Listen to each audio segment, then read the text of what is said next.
السلام عليكم ورحمة الله وبركاته. جاكم في مقطعنا راح يكون أقلى 10 صفقات تمت في الدوري السعودي للمحترفين.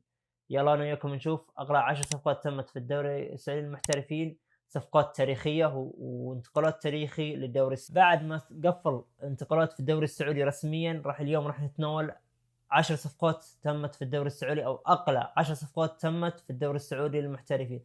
راح نتكلم من المركز العاشر لين المركز الأول، والثالث والثاني تقريبا نفس اللي هو المبلغ، القيمة السوقية. يلا نبتدي. أول شيء رقم 10 صفقة ساديو ماني من نادي بايرن ميونخ إلى نادي النصر. نادي النصر أعلن تعاقد مع الجناح السنغالي ساديو ماني بمبلغ 30 مليون يورو.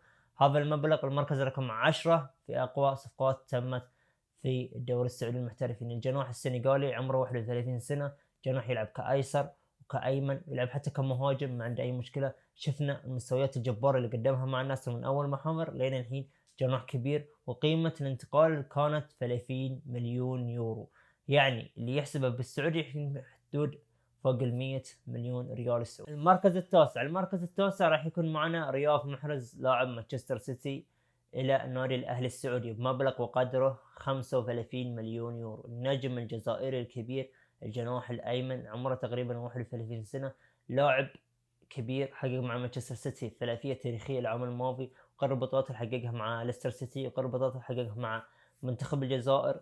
لاعب كبير، مستوى كبير، انتقل من نادي مانشستر سيتي إلى نادي الأهلي السعودي بمبلغ وقدره 35 مليون يورو، وبهذا يكون في المركز التاسع كأقوى انتقالات في الدوري السعودي كقيمة سوقية. نرجع نقول كقيمة سوقية فقط. في المركز الثاني جابرييل فيجا، لاعب سلتا فيجو، المنتقل إلى نادي الأهلي بمبلغ وقدره 40 مليون يورو. اللاعب الوسط انتقل من نادي سلتا فيجو الإسباني إلى نادي الأهلي السعودي، وهذا الانتقال كان سوى ضجة كبيرة في العالم كله بحكم أن اللاعب عمره فقط 21 سنة، وكانت الأندية الأوروبية كلها تقريبا تبي اللاعب، أن اللاعب كان مستوى مرة كبير. نادي الأهلي خطف هذا اللاعب بمبلغ وقدره 40 مليون يورو، وبهذا المبلغ يكون جابرييل فيجا في المركز الثاني كأقوى انتقالات في الدوري السعودي. نشوف اللي بعد. المركز السابع السربي سافيتش، لاعب لاتسيو الإيطالي، منتقل إلى نادي الهلال السعودي. لاعب الوسط انتقل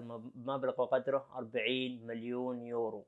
هذا المبلغ نفسه انتقال فيجا، بس هذا راح يكون في المركز السابع. سواء هذا السابع وهذا الثامن اثنينهم انتقلوا بنفس المبلغ، مبلغ وقدره 40 مليون يورو. اللاعب الوسط السربي عمره 28 سنة، لاعب بإمكانيات مرة كبيرة، وشفناه بدع مع الهلال خاصة في البطولة العربية برأسياته ومستوياته الكبيرة.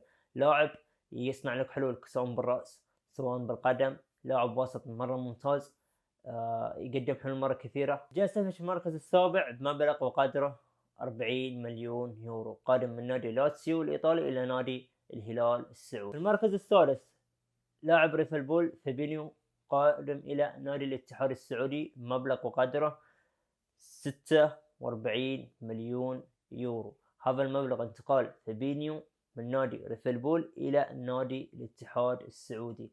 هذا المبلغ لاعب عمره 30 سنة، لاعب وسط فكاك كرات طراز عالمي. شفناه في ملحمة الهلال كيف قدم ملحمة كروية في الوسط، كيف أنه فكاك كرة من طراز عالمي. لاعب حقق مع ريفلبول أكبر إنجازات سواء الدوري أو حتى دوري أبطال أوروبا.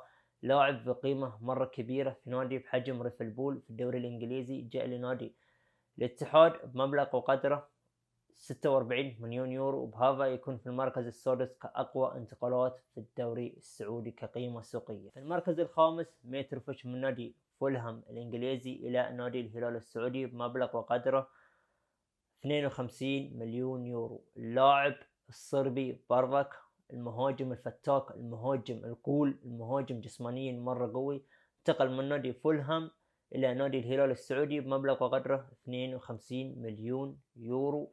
المهاجم الفتاك اللي شفناه الهاتريك في مباراة الهلال، يبرز اللاعب مرة مهاجم مرة كبير، قادم الى الدوري السعودي. هنا راح نقول المركز الخامس نادي الهلال باللاعب متروفيتش بمبلغ وقدره 52 مليون يورو. اللاعب اللي بعده روبن نيفيز من فريق وولفرهامبتون الى نادي الهلال بمبلغ وقدره 55 مليون يورو. اللاعب البرتقالي الوسط الفنان قادم من نادي وولفرهامبتون الانجليزي الى نادي الهلال السعودي. شفناه قدم بعض المستويات اللي لحد الحين ما وصل للتوب، كان يقدم مع وولفرهامبتون مع نادي الهلال، ولحد الحين توليفة لوستون ما خدمته.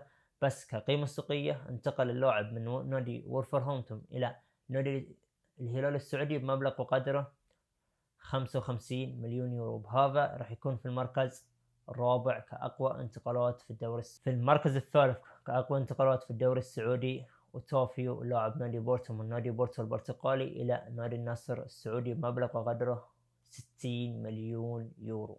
انتقل اللاعب الوسط واللي يلعب كوسط أو يلعب كجناح إلى من نادي بورتو إلى نادي النصر السعودي بمبلغ وقدره 60 مليون يورو. شفنا تأثير أوتافيو مباشرة مع نادي النصر، كيف غير المنظومة من أول ما بدأ يدخل، والنصر بدأ يشتغل أكثر وأكثر، لأن لاعب يربط ما بين الوسط وما بين الهجوم. اللاعب اللي كان ينقص تلويف النصر كأكثر شيء، قدم مستويات كبيرة مع نادي النصر، وبهذا راح يكون أوتافيو المركز الثالث بمبلغ وقدره 60 مليون يورو، من انتقال من نادي بورتو البرتقالي إلى نادي النصر السعودي بكسر عقد اللي هو شرط الجزائي. في المركز الثاني وبنفس المبلغ مالكم من زينت الروسي إلى نادي الهلال مبلغ وقدره 60 مليون يورو. الجناح البرازيلي اللي قدم مستويات كبير من أول ما جاء للهلال لحد اليوم، والناس كانت تقول كيف تدفع 60 مليون يورو في هذا اللاعب.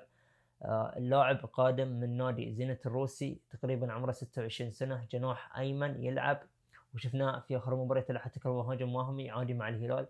لاعب كبير، بهذا راح يكون في المركز الثاني بمبلغ وقدره 60 مليون يورو. اللاعب مالكم من زينت الروسي إلى نادي الهلال السعودي. في المركز الأول وواحد من أقوى الانتقالات اللي تمت في الدوري السعودي، واللاعب المهاري الجبار الفنان نيمار من نادي باريس سان جيرمان إلى نادي الهلال السعودي بمبلغ وقدره 90 مليون يورو، كأقل صفقة تمت هذا الميركاتو في تاريخ الدوري السعودي بشكل عام.